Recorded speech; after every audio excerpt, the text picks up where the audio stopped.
వెలుగుతో మరియు చిన్న చిన్న ఆశ్చర్యాలతో నిండిపోయిన ఊరు.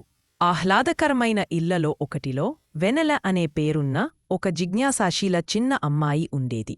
ఆమెకు పొడవాటి ఊపిరాడే జుట్టూ ఆశ్చర్యంతో నిండి కళ్ళుండేవి. ఆమె ఎప్పుడూ మాయాజాలాల ప్రపంచాల గురించి కలలు కంటూ ఉండేది. తన ఇంటి పక్కనే ఆమె స్నేహితుడు గౌతమ్ ఉండేవాడు. అతను తెల్లటి షార్ట్ మాత్రమే వేసుకుని పెద్దగా మెరిసే చిరునవ్వుతో కనిపించేవాడు. అతను నడకలతో అలసిపోకుండా తేడా లేకుండా పరుగెత్తడం, తాను దూరగ్రహాలను అన్వేషించే యాత్రికుడినని ఊహించుకోవడం చాలా ఇష్టపడేవాడు. ఒక ప్రకాశవంతమైన ఉదయం వెనెల మరియు గౌతమ్ ఊహించని విషయాన్ని కనిపెట్టారు. అది ఊరికి అవతలికి తీసుకెళ్లే వెలిగిపోయే దీపాల మార్గం.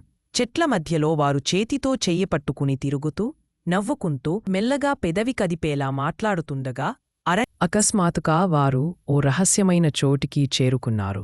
అది ఆకాశతోట. అక్కడ పువ్వులు గాలిలో బెలూన్లలా తేలుతూ తిత్లీలు నక్షత్రాల్లా మెరుస్తూ ఉండేవి. వారు ఇంటికి తిరిగి వచ్చేసరికి వారి ఊరు మునుపటిలానే కనిపించింది. కాని వారి హృదయాల్లో ఏదో మారిపోయింది. వారు మాయజాలాన్ని చూశారు. ఇప్పుడు వాళ్ళు దానిపై గతంతో పోల్చితే మరింతగా నమ్మకం పెంచుకున్నారు. అది జరిగిన తర్వాత ప్రతి రాత్రి వెనెల్ మరియు గౌతమ్ ఆకాశంలోనే చూస్తూ సాహసం కేవలం ఒక్క అడుగు దూరంలోనే ఉందని తెలుసుకుంటూ ఉండేవారు.